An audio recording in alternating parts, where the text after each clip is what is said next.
নমস্কার, শুভ সকাল। আজ 11ই মার্চ বুধবার।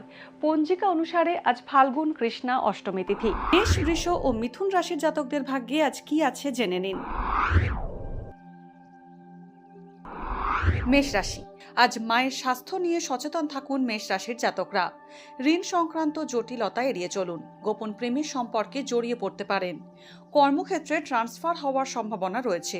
জলবাহিত রোগে আক্রান্ত হওয়ার আশঙ্কা রয়েছে। বৃষ রাশি, আজ সরকারি চাকরি পাওয়ার সম্ভাবনা রয়েছে বৃষ রাশির জাতকদের।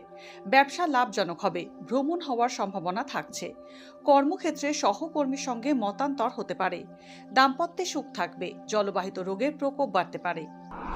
মিথুন রাশি, একাধিক সূত্র থেকে অর্থাগম হওয়ার সম্ভাবনা রয়েছে। কর্মক্ষেত্রে বিরোধীদের শত্রুতার মুখে পড়তে পারেন। পেটের রোগে কষ্ট পাওয়ার আশঙ্কা আছে। কর্মপ্রার্থীদের নতুন চাকরি লাভের সুযোগ আসবে। উচ্চশিক্ষার ভালো সুযোগ পেতে পারেন। ভাগ্যে কি আছে, দিন কেমন কাটবে, জানার ইচ্ছে সবার মনেই। আপনার সঙ্গে কি ঘটবে জানাচ্ছি আমরা। সঙ্গে রয়েছে খারাপ সময়কে ভালো করার টোটকা। ঘরের কোথায় কি রাখবেন, বাস্তু কি বলছে, কি রহস্য হাতের রেখায়। এই সব উত্তরের পাশাপাশি নিজের সংস্কৃতি, পুরাণ ও ঐতিহ্যকে জানুন আরো কাছ থেকে।